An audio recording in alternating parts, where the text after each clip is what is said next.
who worked different hours, but they got the same wage. Only Matthew tells us the story of high finance of that unforgiving debtor who talked himself out of a $10 million debt, but then he had a man who owed him $300, and he demanded payment. He would not let it go. And then the scholars had found records of 100 words in Matthew's writing of Egyptian tax vocabulary. And so, you know, he knew Egyptian tax records.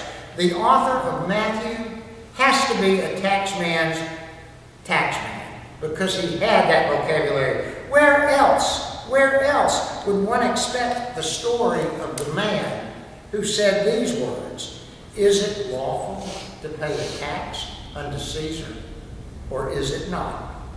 So there's no doubt for us that Matthew had Mark's gospel, which was the first gospel written, sitting right in front of him as he penned his gospel.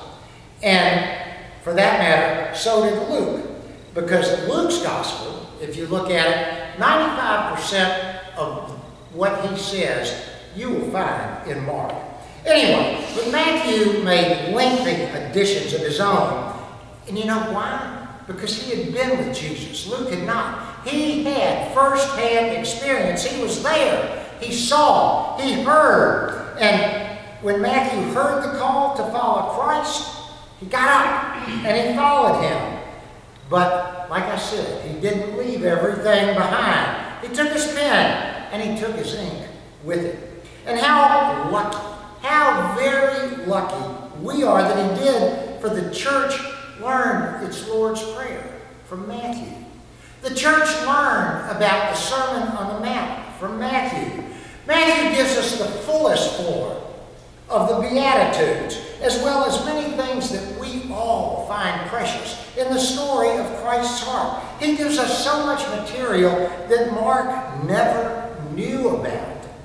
Only Matthew uses the wise men to open the story of Jesus' life. Only Matthew uses the wise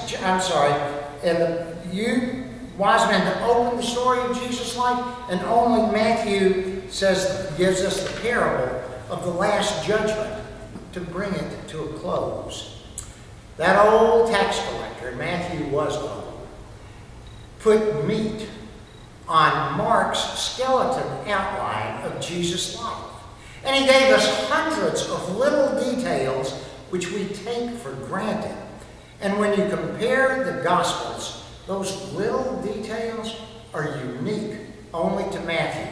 And for that, we owe Matthew. Mark's Gospel, we believe, was written first, but it was the bare bones version. It was the Reader's Digest condensed version. Matthew puts flesh on the bones. And maybe that's why, maybe that is why, when the church began to get everything together and put the Gospels and began to form the canon, and here they had these Gospels, which one came first? Matthew's. Maybe that's why.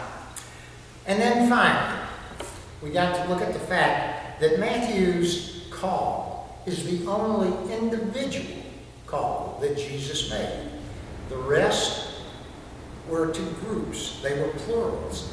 All of the other calls were to many people, and Matthew was not asked to become a fisher of people. I mean, think about it. What kind of a fisherman would a tax collector make? He might be a fisherman of tax dodgers, tax evaders, maybe, but not for disciples. What could a tax collector do? And I hope you hear the sneer in my voice. Do for the kingdom of God? Well, he could become a secretary. A secretary. Matthew was probably the only one of the 12 disciples that could write in Greek. And it may be no accident that Matthew quotes Isaiah over and over and over again in his book. What makes Isaiah so important? Because the teachings of Isaiah the prophet were written down by and preserved by a scribe. by a secretary. And those words were saved for the future. And we believe that Mark was secretary to Peter. That's very interesting. So if Mark was secretary to Peter, if Isaiah had a secretary, is it too far-fetched to imagine if Matthew, in a sense, was the secretary to Jesus? Now, we need to know this. Of all the Gospels, Matthew, and Matthew only, relates Jesus' parables about the treasure out and hidden in a field and the pearl of greatest price, for which a man would sell everything he had to obtain that treasure. Well, perhaps he put those in his book because he saw that in his life. He saw that he had given up a lot of money, so that he could be part of Jesus' kingdom. He gave it up, but he found a new and a wonderful life. The fastest growing churches in all of Christendom today are found in Africa. And I want to close by telling you the following story. There was a young African lady, and she was attending a church service very shortly after her conversion experience. And the minister prayed just before the offering plate was passed. And he spoke of dedication. And the minister spoke of thankfulness. And he spoke of giving back to the Lord in some measure. And he spoke of the great joy that which God had graciously bestowed on every member in that congregation.